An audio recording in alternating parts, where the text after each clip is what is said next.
Iya, oke teman-teman, kembali lagi bersama saya Iqbal Kanra Sarap di podcast kali ini. Saya akan bahas tentang kasus yang lagi hangat ya. Walaupun sebenarnya ini kasus yang lumayan lama, dari 2016 kayaknya. Entah kenapa di Jawa Pos lagi naik lagi. Entah emang sengaja dinaikin lagi atau gimana, atau orangnya melakukan gugatan lagi karena kasusnya belum kelar atau bagaimana, saya juga kurang tahu. Tapi lumayan menarik ya kasusnya tentang seorang dokter yang kehilangan uang senilai 400-an juta kalau nggak salah itu, uh, karena ganti nomor ya. Sebenarnya kalau teman-teman mau nyari kasus ini, beritanya ini, teman-teman tinggal search aja di Google TBL/88/ Romawi Romawi 6 itu V1 itu slash 2016 slash SUS slash Jatim ya. Atau teman-teman bisa search pakai keyword Dio Lulu Ugo. Nanti tak kasih di deskripsi ya itunya ya. Kalau mau nge-search kasusnya ini, sebenarnya ini kalau teman-teman search pakai keyword itu dari 2016 beritanya udah ada ya. Dan saya lumayan langsung cari beritanya itu ya, baca-baca yang lama ya, bukan yang dari capturean yang apa Jawa Pos apa-apa gitu, saya kurang tahu itu yang banyak beredar itu. Dan buat saya sih menarik sih, dan saya udah menduga kemungkinan kalau versi saya masalahnya akan itu ya. Kembali lagi ke masalah klon nomor ya. Dan ini sebenarnya hal yang biasa, dalam artian kejadian ini sangat mungkin bisa terjadi ya. Apalagi kalau kita lihat di dunia telco saat ini. Saya sambil ngerokok dulu. Saya nggak akan mendiskreditkan salah satu telco atau gimana ya, karena kemungkinan juga bisa berlaku di semua telco ya, karena kebetulan juga akhir tahun kemarin atau awal tahun kemarin lah, saya kebetulan juga kehilangan HP, kecopetan, terus saya ngurus dan lain-lain, makanya dan provider, karena HP saya yang hilang itu 2 dan ada 4 provider di situ, makanya saya ngurus ke semuanya ya, dan hampir semuanya sama ya sistem prosedurnya ya. Nah buat saya itu juga, saya udah batin, saya seneng dalam artian senengnya itu pemrosesannya sangat cepat ya. Tapi di sisi lain saya merasa bahwa ini bug kayak gini nih gitu loh. Dan sebenarnya juga dari dulu juga udah ngerasa kayak gitu ya, karena dulu saya pernah 2000 berapa itu, 2015 apa 2000 berapa itu, saya juga pernah ganti kartu kalau nggak salah, saya ingat saya itu kartunya karena nggak ada tag, karena udah umurnya udah tahunan, terus sekalian ganti kartu gitu.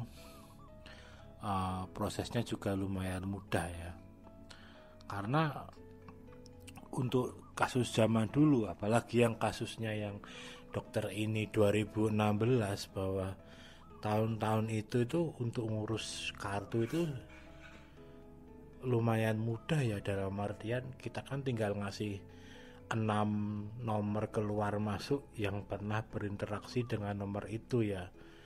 Dulu pokoknya kalau ngurus itu, sebelum ngurus saya udah nyatet, sebenarnya nggak perlu nyatet juga sih, orang bawa HP-nya juga bisa gitu loh. Itu nomor saudara lah, yang jelas pastikan kontak-kontakan sama kita. Udah, terus beli materai 6.000, udah masalah kelar gitu loh. Langsung approval kasih nomor itu gitu loh. Kan sebenarnya dari itu aja, kalau mungkin saya nipu juga itu bukan nomor saya, terus saya dapat dapat kontak-kontak yang lain itu juga sebenarnya sangat-sangat bisa ya, karena verifikasinya nggak sampai ke verifikasi bahwa datanya sampai data mukanya, data tanda tangannya itu sangat-sangat nggak ada. Jadinya sangat-sangat bisa untuk beralasan misal kartunya hilang atau rusak atau apa gitu loh. Nah, untuk yang 2020 sekarang ini emang untuk hilang atau apa harus menyertakan surat kehilangan ya, dan saya seumur umur juga baru kemarin itu ngurus surat kehilangan. Itu pun buat saya sangat-sangat mudah ya, tinggal pakai KTP, terus nama siapa, alamat di mana, terus kejadiannya apa gitu, pemilik nomor teleponnya berapa gitu-gitu kan, udah dapat tanda tangan, ambil, udah kelar. Nah, bukti itu kita bawa ke telco untuk menyertakan memperkuat pernyataan itu karena kan saya kejadiannya waktu itu langsung datang ke telkonya, katanya suruh surat kehilangan dulu gitu loh. Nah, saya nggak mau bilang bisa diakalin atau enggak ya, karena pada kenyataannya sebenarnya sangat mungkin bisa gitu loh, kalau kita udah tahu template-nya surat kehilangan itu seperti apa gitu loh. Kan juga pihak telco nggak ngecek surat ini benar-benar dikeluarkan enggak secara data di kepolisian atau apa. Buat saya kan itu juga masalah juga kan, karena tidak ada integrasi bahwa benar-benar nomor surat, kop surat atau apa ininya itu dikeluarin juga. Itu yang pertama. Yang kedua, untuk verifikasi KTP dan lain-lain itu kan karena waktu mendaftar tempat itu cuman kita menyertakan NIK, KK sama tanggal lahir. Ya kalau kita bawa KTP itu juga udah salah satu menyertai itu ya kan. Di situ ada NIK sama ada tanggal lahir, udah gitu kan. Nggak ada verifikasi lain seperti entah itu nama atau entah itu foto kita, entah itu tanda tangan kita. Dan nyatanya saya ngasih itu cuman dilihat bentar, langsung proses, nggak nyampe 10 menit kartu saya udah dibikin kartu baru. Itu hampir di semua telco seperti itu, setidaknya saat saya sendiri ngalamin hal itu gitu. Nah, buat kasusnya dokter ini juga saya rasa sangat memungkinkan untuk melakukan cloning di itu juga gitu loh. Cloning itu sebenarnya bukan berarti kartu itu digandakan dalam artian yang sesungguhnya itu loh ibaratnya. Tapi ya mungkin emang udah bilang kartunya ini error atau gimana gitu. Sehingga prosesnya buat dia pelakunya itu mendapatkan nomor SIM card baru itu sangat-sangat bisa ya. Apalagi kalau saya lihat waktu itu kan banknya kan Danamon ya, terus saya iseng nyoba download aplikasi Danamonnya itu. Nah, model di bank Danamonnya itu emang modelnya dia seperti Genius ya, jadi emang loginnya hanya menggunakan ID atau menggunakan email. Nah, untuk tahu emailnya yang dokternya itu otomatis cara paling gampang mungkin social engineering dari yang pertama kali dia nelpon itu ya. Untuk pertama kali nelpon orangnya itu kan katanya nawarin saham dan lain-lain kan penipuannya. Nah, itu di situ dia minta email atau tanggal lahir juga sangat-sangat bisa ya. Terutama yang penting emang email aja kan, email sama nomor teleponnya ini apakah yang dipakai di bank ini ya, checklist berarti kan ini udah benar kan. Apakah ini emailnya pakai apa, mungkin dia checklist, jadi udah dapat data nomor teleponnya udah sama kayak ini, emailnya udah tahu kan, sebenarnya udah dapat 2 variabel itu kan. Nah, variabel yang perlu didapatin lagi adalah password. Nah, untuk dapat password sebenarnya cara paling mudah yaitu dengan mereset password itu. Nah, untuk mereset kan butuh OTP dari nomor telepon. Nah, mungkin dengan dia ke telco atau apa minta nomornya itu juga sangat-sangat memungkinkan juga ya. Nah, menurut saya itu sebenarnya masalahnya hanya sesimpel itu sih kalau saya sih. Saya nggak mau bilang juga kecerobohan yang korbannya atau gimana ya, tapi emang faktanya sebenarnya ketika semua data nggak dikasih dan mungkin nomornya beda dengan nomor itu, kecil kemungkinan juga nggak akan terjadi. Nah, apalagi kalau telco mulai menggunakan registrasi yang sesuai dengan kita bikin KTP. Nah, itu mungkin sangat-sangat tidak memungkinkan hal seperti ini akan terjadi ya. Kayak kita kalau di luar negeri ya, kita di Amerika apa di apa itu kan satu nomor bisa untuk semua provider ya, kita tinggal mau langganannya apa gitu loh, dan satu nomor itu mengikat ke langsung koneknya ke KTP dan lain-lain, sehingga itu satu garis lurus lah ibaratnya, satu data yang terintegrasi gitu loh. Nah, di sini itu kelemahannya seperti itu sebenarnya. Nah, belajar dari kasus ini sih sebenarnya kalau saya loh ya, untuk masalah kasus ini bisa terjadi saya udah jelaskan tadi di depan ya. Kemungkinan kalau menurut saya kejadiannya akan seperti itu ya, awal mula sampai pelaku ini berhasil membobol rekening itu. Apalagi kalau saya tadi iseng-iseng cari-cari di Google bahwa atau di info gitu-gitu bahwa batas perharinya itu untuk di bank ini sampai 1 miliar. Buat saya keren sekali ya, bisa duit segitu, transaksi segitu batasnya sampai 1 miliar tuh buat saya juga keren banget itu sebenarnya. Di sisi lain keren, tapi di sisi lain kalau kita emang lagi pas apes kayak gitu ya benar-benar bisa ludes semua seperti itu. Nah, saya akan ngasih solusi ya buat teman-teman ya, buat ngakalin ini ya. Saya juga nggak mau nyalahin telkonya ada kong kali kong atau apa ya. Kalau saya sih nggak mau berpikiran sampai ke sananya ya. Kalau saya sih lebih ke gimana caranya kita memproteksi diri kita sendirinya. Nah, kalau solusi saya sih, saya juga belajar dari kasus saya ganti nomor itu yang saya anggap itu mungkin bisa menjadi bug ya, karena sangat mudahnya orang bisa mengganti kartu dengan verifikasi yang seperti itu ya. Walaupun di sisi lain itu memudahkan kita untuk mengurus, tapi di sisi lain seperti ujung tombak yang lain itu bisa jadi bahan orang buat ngakalin seperti itu. Nah, kalau masukan dari saya, bukan masukan sih, kalau tips dari saya sih sebenarnya yang pertama sih, teman-teman harus mulai membedakan antara email yang teman-teman gunakan sebagai email pribadi dan email yang terhubung sama bank ya. Itu teman-teman harus mulai membedakan itu, dan email bank itu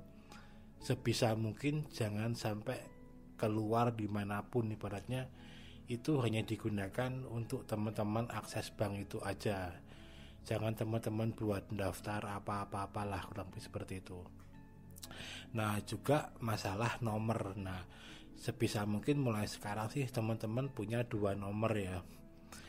Yang satu nomor itu emang khusus buat transaksi bank, kurang lebih seperti itu. Nah, masalahnya kan bank di Indonesia itu kan kebanyakan menggunakan verifikasi seperti email dan lain-lain dan SIM card itu untuk proses autentifikasi seperti itu ya. Jadi istilahnya itu SIM cardnya itu harus kecolok di HP yang ada aplikasinya itu, walaupun seperti kayak Genius dan apa ya, kayaknya modeling kayak Dana gitu-gitu dia nggak perlu ada SIM cardnya. Tapi kayak Gojek itu sekarang udah mulai seperti itu ya, nggak bisa dua device dan lain-lain lagi seperti itu, karena harus HP itu ya di situ gitu loh, aplikasinya ya di situ. Nah, sebenarnya malah kita jadi ribet, tapi sebenarnya itu salah satu untuk memproteksi sebenarnya tujuannya. Nah, tujuannya adalah kalau teman-teman cari punya second nomor lagi yang untuk bank itu, kemungkinan bisa lebih aman. Nah, dan lagi nomor bank yang digunakan itu sebisa mungkin emang nomor telepon bank itu emang nomor-nomor yang fresh dalam artian di sini adalah teman-teman beli nomor baru gitu loh. Jangan pakai nomor cantik yang lama atau apa, yang jelas nomor-nomor baru yang sangat random. Dan sebisa mungkin pendaftaran untuk 44 itu menggunakan data dari saudara terdekat ya, atau orang teman-teman yang paling cintai yang terdekat. Kalau masih pacaran ya jangan pacar, saudara aja langsung itu. Gunanya kalau nanti bermasalah, nomornya teman-teman untuk ngurus tuh gampang. Tapi di sisi lain, kalau pihak penipu itu emang udah tahu nama asli teman-teman dan udah tahu NIK teman-teman, ketika dia akan proses ke provider seperti itu, ngeklon nomor, dia mengakuisisi nomor dan lain-lain, dia akan agak sedikit susah karena dia taunya mungkin data nomor telepon yang digunakan itu adalah data nomor telepon teman-teman, NIK teman-teman, terus tanggal lahir teman-teman dan lain-lain. Padahal data yang digunakan itu adalah data saudara teman-teman yang tentu itu udah beda datanya. Jadi untuk proses dia melakukan cloning itu stepnya pasti agak susah gitu loh. Dia udah terlalu acak antara data bank dan data nomor telepon, itu udah beda. Nah, itu mungkin 2 tips itu buat saya sih kemungkinan besar akan sangat-sangat menghambat kejadian seperti ini dari segi teknik ya. Dari segi teknis ya, tapi dari segi non teknis itu sebenarnya masih banyak orang yang seperti percaya atau apa ketika ditelepon provider terus ditawarin apa, terus minta datanya apa, itu masih sangat-sangat mudah itu. Apalagi trennya orang ngasih OTP juga masih sangat-sangat mudah ya. Padahal sebenarnya secara logika ya, itu kita ngomongin logika aja lah, bank itu nggak akan pernah seselo itu atau seluang itu nelpon kita gitu loh, kurang lebih seperti itu. Dengan jumlahnya yang membernya yang jutaan seperti itu, kecil kemungkinan mereka itu ngasih kita hadiah atau apa, itu kecil gitu loh, kecil kemungkinannya, sangat-sangat kecil sekali gitu loh. Jadi kalau ada model-model penawaran seperti itu ya mending langsung dimatiin aja, karena udah pasti itu nipu, nggak mungkin nggak gitu loh. Nah terus kalau teman-teman pakai Android atau apa, itu bisa ngisal kayak model kayak Truecaller seperti itu kan buat mengidentifikasi nomor-nomor yang udah di blacklist sama orang gitu loh. Jadi kita udah tahu nih nomor penipu atau bukan, walaupun mereka pasti akan gonta-ganti nomor terus ya, tapi paling enggak kalau kita ternyata dapat satu jaringan yang nomornya nggak ganti-ganti, itu udah jadi salah satu filter gitu loh. Nah yang kedua sih, di sisi lain sih itu tadi, cuma jangan pernah ngasih data apapun yang berhubungan dengan isi KTP, nomor HP seperti itu, email itu ke orang lain yang emang kita nggak begitu kenal gitu loh. Buat saya sih seperti itu sih yang mungkin agak penting sih. Buat saya sebenarnya yang agak horor itu kan ketika orang nawarin kartu kredit seperti itu loh, itu kan iya nanti saya bantu bikinin kartu kredit gitu. Kalau saya ketika dia nggak bisa menjamin kartu kredit itu pasti approve, saya nggak akan kasih KTP dan lain-lain, kecuali dia mau datang. Itu pun dia mau datang pun, kalau saya filternya dia harus bisa menjamin nomor ini CC ini pasti keluar itu loh. Kalau nggak bisa jamin, kalau saya sih nggak tak kasih, karena sangat besar kemungkinan loh data KTP kita itu bisa dimanfaatin gitu loh, karena dia dapat ada NIK-nya, ada foto kita, ada tanggal lahir gitu, dapat nomor kita. Itu buat sebenarnya termasuk kata kunci buat membobol apapun ya. Kalau apapun ya, berhubungannya dengan apapun yang ada isinya duit gitu loh ibaratnya loh. Mungkin buat ngeklon kayak misal Gojek atau apa gitu, sangat bisa itu loh kalau sampai ada niatan seperti itu. Karena juga data itu nantinya juga pasti akan muter juga, karena sales kayak gitu kan, yang misal yang bank A nanti dikasih bank B, yang bank B dikasih bank C kan, kayak gitu kan. Apalagi marketing kayak gitu kan, kebanyakan dia juga megang banyak bank kan untuk dapat intensif ketika bisa lead satu orang. Buat saya sih itu pokoknya nggak pernah ngasih data seperti itu. Dan kalau saya sih lebih baik kalau misal mau diblok ya banknya diblok sekalian. Lebih baik kita ngurus kayak gitu daripada hal-hal kayak gini terjadi. Nah, buat saya juga sebenarnya kesalahannya bukan kesalahan sih, kekurangannya yang dilakukan oleh dokternya itu sebenarnya harusnya itu dia malah harusnya memblokir banknya ketika dia ngeklon nomor itu loh. Karena batas waktu antara dia ngeklon dan nantinya dia akan ngurus itu sangat lama sebenarnya, kalau emang dia mau ngurus langsung paginya ya. Karena kan dia jam 19.59 atau berapa itu kan dia ngurus kartunya kan ibaratnya, karena kan masih ada waktu hampir 12 jam atau apa kalau dia paginya langsung ngurus penggantian nomor di data banknya ya. Karena tapi kan kenyataannya kalau kita baca-baca di berita-berita yang lalu-lalu itu kan ada jeda waktu sampai 2 minggu sampai dia sadar bahwa rekeningnya nggak ada isinya. Nah, buat saya itu sebenarnya jaraknya terlalu jauh banget ya itu ya. Berarti emang kemungkinan besar nggak, walaupun saya nggak tahu ini kronologisnya seperti apa ya, ini seperti yang saya baca di halaman Google, pencarian Google. Kalau teman-teman nyari pakai keyword yang udah saya sebutkan di depan tadi ya, harusnya dia langsung mengganti data itu gitu loh. Jadi jangan menganggap remeh, oh cuman ganti nomor aja berarti nanti nggak bisa akses gitu loh.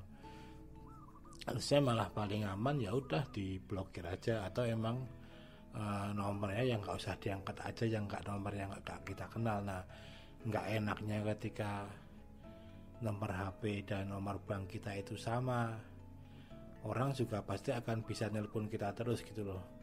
Tapi kalau nomor bank itu beda kan sebenarnya ya udah kita cuekin aja, karena nggak mungkin kecil kemungkinan juga dia akan bisa ngelakuin itu. Walaupun kalau kita akhirnya kasih OTP ya bablas juga, tapi kan kalau kita diemin ya pasti nggak ngapa-ngapain.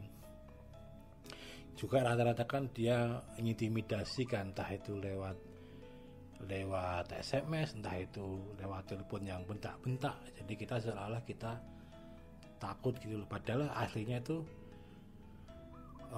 kalaupun memang dia ngancem nanti banknya keblokir, ya udah nggak apa-apa, kita urus aja. Karena nggak mungkin kita tuh nggak bisa ngurus bank yang keblokir kalau emang data kita itu udah bener gitu loh. Data kita itu emang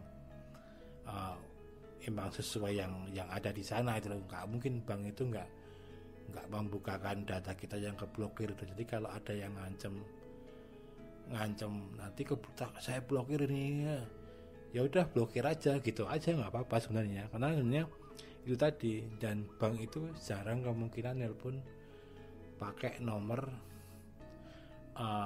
provider biasa ya. Kalau pakai nomor telepon yang bukan seluler itu masih memungkinkan, 021 0274 atau apa itu masih memungkinkan. Tapi kalau sampai pakai nomor telco itu kecil kemungkinan dulu.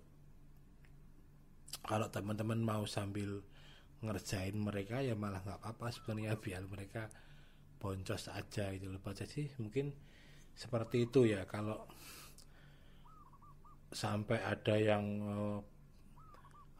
memberikan istilahnya mengira-ngira itu kejadian itu adalah kelakuan dari telco atau ketidakseriusan bank dan lain-lain, baca sih jauh dari itu ya, karena ini benar-benar masalah antara user sendiri dengan pelaku penipu ini ya sebenarnya ya. Karena kan ya kalau bank kan juga nggak mungkin kan dia bisa memproteksi password kita dan lain-lain ya, karena kan itu udah bukan ranah dia gitu. Yang penting kan dia udah ngasih informasi ya, kayak kita kalau di PayPal seperti itu. Kalau ternyata PayPal kita dibobol, email kita dibobol dan lain-lain, kan juga pihak PayPal juga kecil kemungkinan akan memberi ganti rugi dan lain-lain ya. Walaupun kalau kita urus dan lain-lain juga sangat bisa juga ya dana kita kembali gitu, karena kan proses pointing uangnya kemana-kemana kan bisa, tapi pasti akan ribet juga dan kecil kemungkinan gitu loh. Tapi kalau kesalahannya misal kita udah transaksi cancel tapi kok uangnya masih nyangkut, nah seperti itu mungkin hal teknikal yang itu emang dari pihak banknya yang error tuh. Kalau ini kan sebenarnya murni masalah antara user sama penipunya ya, kayak gitu. Mungkin kayak gitu teman-teman penjelasan saya di podcast kali ini. Semoga bermanfaat buat teman-teman semua. Yang penting tadi sih, yang penting selalu bekerja keras biar tabungan kita ada isinya, biar nggak pusing. Segitu dulu podcast dari saya. Salam olahraga.